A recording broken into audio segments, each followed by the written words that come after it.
நிறைவாழ்வு AG சபை வழங்கும் morning மன்னாவிற்கு உங்களை அன்போடு வரவேற்கிறோம். கர்த்தருடைய பரிசுத்த நாமம் மகிமைப்படுவதாக. இந்த நாளில் உங்களை சந்திப்பதிலே மிகுந்த சந்தோஷம். எனக்கு அன்பான தேவனுடைய பிள்ளைகளே, நான் நல்லது செய்யறேன், எனக்கு நல்லதே நடக்குது, கெட்டது செய்யறான், அவனுக்கு நல்லது நடக்குது அப்படின்னு சொல்லி நீங்க புலம்பிக்கிட்டு இருக்கீங்களா?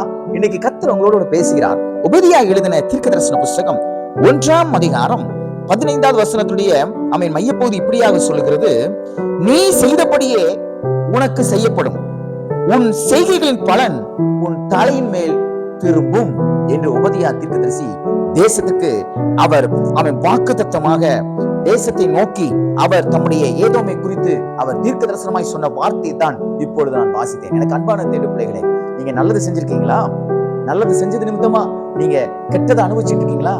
அதை இன்றைக்கு கர்த்தர் மாற்றிக் கொடுங்கள். நீங்க என்ன செய்தீர்களோ அதற்கு ஏற்ற பலனை இன்றைக்கு அடைய போகிறீர்கள். விசுவாசிக்கிறீங்களா?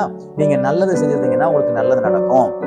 நீங்க அநேகருக்கு நீங்க உதவி செய்திருக்கலாம், உங்களுக்கு உதவி செய்யறதுக்கு இதுவரைக்கும் யாரும் இல்லாம இருந்திருக்கலாம். ஆனா இன்னைக்கு என்ன நடக்க போகுது தெரியுமா? அநேக உதவி செய்யக்கூடிய கரங்களை உங்களுக்காக கர்த்தர் எழுப்ப போகிறார். ஏன்னா நீங்க அதை செஞ்சிருக்கீங்கல்ல.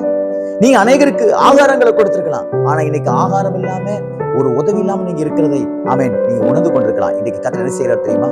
உங்களுக்கு உணவு கொடுக்கக்கூடிய, ஆகாரங்களை கொடுக்கக்கூடிய உள்ளங்களை கர்த்தர் இன்றைக்கு உங்களுக்கு எழுப்பி தருவார். அநேகருக்கு நீங்க வேலை வாங்கி கொடுத்திருக்கலாம், ஆனா உங்களுக்கு ஒரு சரியான ஒரு வேலை இல்லாதனால ரொம்ப நீங்க கஷ்டத்துல இருக்கலாம். இன்னைக்கு கர்த்தர் என்ன செய்ய போறார் தெரியுமா? உங்களுக்காக பரிந்து பேசக்கூடிய, உங்களுக்காக எல்லாவற்றையும் செய்து முடிக்கக்கூடிய நபர்களை எழுப்பி உங்களுக்கு ஒரு நல்ல ஒரு வேலையை கர்த்தர் தரப்போகிறார். எனக்கு அன்பான தேவ பிள்ளைகளே, நீங்க அநேகருக்கு உதவி செய்து, அநேகருக்கு நீங்க நன்மை செய்து சோர்ந்து போயிருக்கீங்களா? இன்னைக்கு கர்த்தர் அதற்கு ஏற்ற பலனை அடைகிற நாளாய் தேவன் மாற்றி கொடுப்பாராக. இன்னொரு பக்கம் இருக்குது, மறந்துடாதீங்க.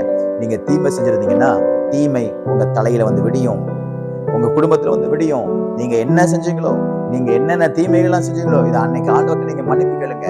ஆண்டவரே, நான் இந்த தீமைலாம் செஞ்சுட்டேன், என்ன மன்னிங்க, இனி நான் இப்படிப்பட்ட தீமைகளை செய்ய மாட்டேன் என்று ஆண்டவரிடத்துல பாவங்களை எல்லாம் அறிக்கையிட்டு விட்டு விடுங்கள்.